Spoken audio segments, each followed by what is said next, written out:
If you went to the polls yesterday, you likely voted for school board members in your community. Well, one issue that came up in some of those races here in Maine and around the country is restricting access to certain books for students. Saw a lot of those book challenges last year. News Center Maine's Jack Moman joins us now with a look at how some of those efforts actually played a role in local elections. Hi, Jack. Hey, Brian and Amanda. Well, there were dozens of candidates running for school boards around the state leading up to yesterday's election. We tracked 6 of those candidates. 4 were from RSU 40 in Waldoboro, Union, Friendship, and Warren. And then 2 candidates from MSAD 6 covers Buxton, Standish, Hollis, and Limington. And while these 6 candidates had other items on their platforms, such as lowering taxes by reducing the school's budget, they also ran on the issue of parents having a bigger say in what materials students have access to in school.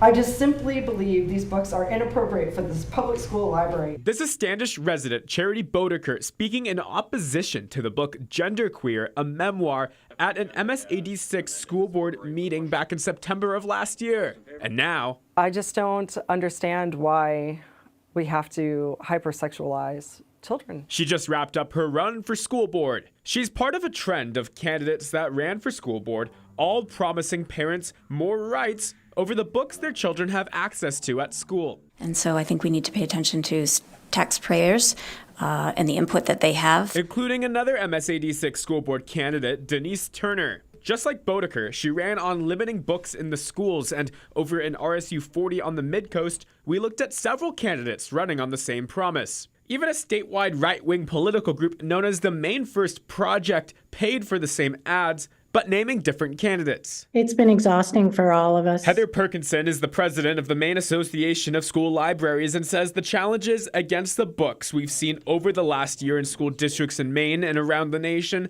have been troubling.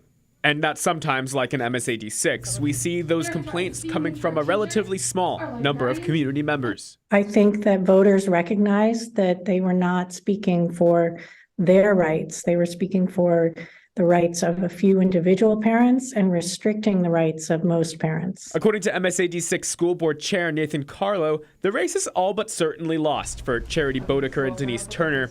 But in RSU 40, candidates Joshua Blackman and Nicole Taylor, who both ran on parental rights platforms, announced on their social media they won their school board races. As for MSAD 6, incumbent John Sargent beat Bodeker and says he wants to move on from the book debate and on to fixing the district's other issues. A lot of aging buildings, older schools need a lot of maintenance and they need a lot of upgrades.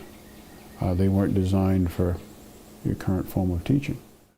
We reached out to Charity Bodeker and Denise Turner over the phone today. We have not heard back yet. Now, we also reached out to the winners of RSU 40 who ran on parental rights platforms.